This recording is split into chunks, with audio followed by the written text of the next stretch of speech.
Congress party प्रदेश में इंद्री हल्का स्तर पर हाथ से हाथ जोड़ो यात्रा शुरू करने जा रही है। इसे लेकर स्थानीय रेस्ट हाउस में एक पत्रकार वार्ता का आयोजन किया गया, जिसमें काफी संख्या में कांग्रेस पार्टी से जुड़े पदाधिकारी व समर्थक मौजूद रहे। जानकारी देते हुए पूर्व राज्य मंत्री भीमसेन मेहता ने बताया कि 9 मार्च दिन बुधवार को इंद्री स्टेट बैंक के सामने भाजपा की देश की जन विरोधी नीतियों को लेकर धरना प्रदर्शन किया जाएगा। ये धरना प्रदर्शन सुबह 10 बजे से लेकर 12 बजे तक चलेगा। उन्होंने कहा कि राहुल गांधी की कश्मीर से कन्याकुमारी की पदयात्रा के बाद से कांग्रेस पार्टी में जोश का माहौल है और इस यात्रा के माध्यम से राहुल गांधी ने देश की जनता के सामने भाजपा सरकार की गलत नीतियों व कार्यप्रणाली का खुलासा किया है। इसी को लेकर अब हल्का स्तर पर हाथ से हाथ जोड़ो यात्रा शुरू की जा रही है, जिसमें गांव स्तर पर जाकर पार्टी की नीतियों का प्रचार प्रसार व जनता के विचारों को जानने का काम किया जाएगा। पूर्व मंत्री भीमसेन मेहता ने कहा कि जिस तरह से भाजपा ने अडानी जैसे उद्योगपति को कानूनों से ऊपर उठकर फायदा पहुंचाने का काम किया, तो उस मुद्दे पर कांग्रेस पार्टी के वरिष्ठ नेता राहुल गांधी ने संसद में आवाज उठाई, लेकिन उनकी बात को अनसुना कर दिया गया। मौजूदा सरकार के शासनकाल में लोकतंत्र की आवाज को दबाने का काम किया जा रहा है। उन्होंने कहा कि देश में महंगाई का बोलबाला है, लेकिन सरकार इस तरफ कोई ध्यान नहीं दे रही है। पेट्रोल व घरेलू गैस के दाम निरंतर बढ़ रहे हैं। गरीब आदमी को अपना गुजारा करना मुश्किल हो रहा है। सरकार कर्मचारी अपनी मांगों को लेकर धरना प्रदर्शन कर रहे हैं। रोज नया से नया कानून बनाया जा रहा है। बुजुर्गों को दी जा रही पेंशन को भी काट दिया गया है। प्रदेश का हर वर्ग परेशान है। उन्होंने कहा कि किसानों को अपनी फसलों के सही दाम नहीं मिल रहे हैं। प्रदेश में सड़कों का बुरा हाल है। युवाओं को रोजगार नहीं मिल रहा है। मुख्यमंत्री की विधानसभा में क्राइम चरम सीमा पर है। उन्होंने कहा कि जजपा ने चुनावी घोषणा पत्र में बुजुर्गों की पेंशन 5,100 रुपए देने का वायदा किया था, लेकिन वो वायदा आज तक पूरा नहीं हो पाया है। मेहता ने कहा कि मौजूदा समय में प्रदेश में कांग्रेस पार्टी की तरफ लोगों का रुझान बढ़ रहा है और आने वाले चुनावों में केंद्र में प्रदेश में कांग्रेस की सरकार बनेगी। उन्होंने भरोसा दिलाया कि कांग्रेस की सरकार बनने पर प्रदेश में भाईचारे को दोबारा से कायम कर लोगों की सेवा करने का काम किया जाएगा। हम भी देखते थे और लोग फिर नोटबंदी करी, कोई नहीं बोला, लोगों को लाइन में लगाया। नोटबंदी में बहुत तगड़ा घपलेबाजी हुई है, आप सोच भी नहीं सकते। कांग्रेस पार्टी ने 60 साल शासन किया। आज करनाल कांग्रेस पार्टी में कहा किसी भी मतलब 1-2 जगह छोड़ के कांग्रेस पार्टी का अपना मलकियत का ऑफिस नहीं है और इन्होंने सारी जगह अपने ऑफिस परचेज कर लिए डिस्ट्रिक्ट लेवल पे, और इतना पैसा इनके पास कहाँ से आया।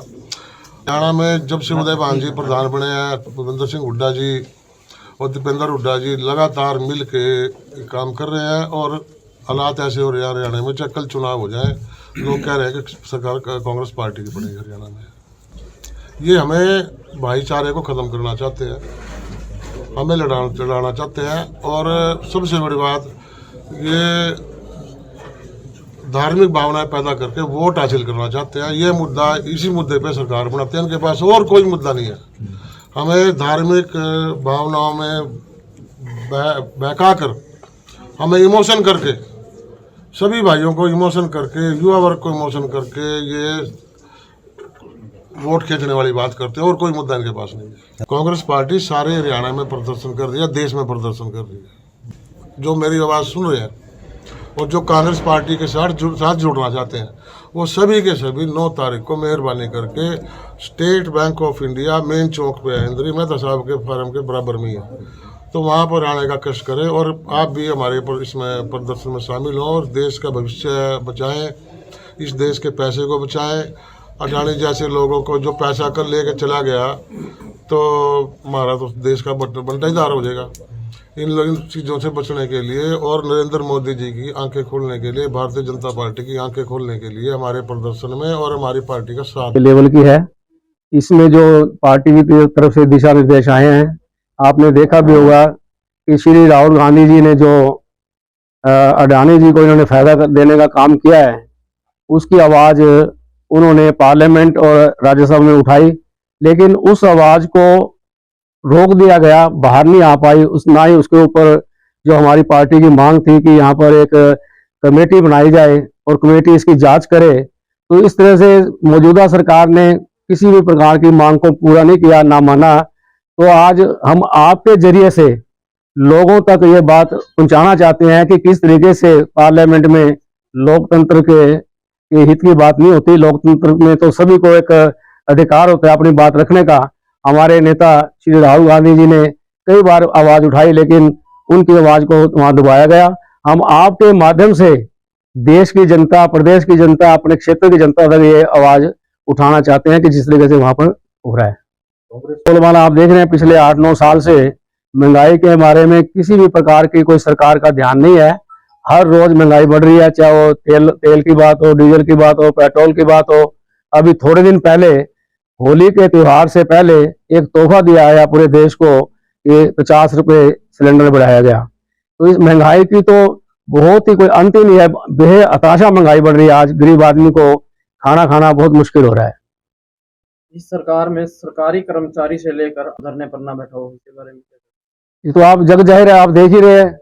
बिल्कुल आपने खुद ही, आपने सवाल भी खुद किया और जवाब भी खुद दे दिया कि आज कोई वर्ग, कोई ऐसा समाज का वर्ग नहीं है जो आप धरने पर ना बैठा हो। हर रोज नित नए से नए कानून बनाने, कभी पोर्टल की बात करते हैं, कभी आधार कार्ड काटने की बात करते हैं। तो हमारे जो बुजुर्गों का मान सम्मान के लिए जो पेंशन दी जा रही थी, आज उसको भी किसी ना किसी तरीके से फैमिली आईडी के द्वारा या किसी और के द्वारा वो काटा गया है। हर तरीके से आज समाज का हर वर्ग परेशान है। कोई वर्ग ऐसा नहीं है, चाहे अधिकारी है, कर्मचारी है, चाहे वो किसान है। किसानों को पिछले दिनों में आपने देखा होगा कि हमारा क्षेत्र गन्ने का है। गन्ने के क्षेत्र के लिए मात्र 10 रुपए बढ़ाना, ये कोई बड़ी बात नहीं है। हमारी पार्टी की, कांग्रेस की सरकार, चौधरी भूपिंदर सिंह हुड्डा जी के नेतृत्व की सरकार 10 साल रही और उस 10 साल में लगभग 193 रुपये गन्ने का रेट बढ़ा था, जबकि इन्होंने 8 साल में मात्र 62 रुपये बढ़ाया। तो इनका कोई ख्याल किसी प्रकार की जनता के हित में नहीं है। इनका तो ये है कि किसी ना किसी तरीके से सरकार में बने रहें बस। 2024 बहुत अच्छा देख रही है।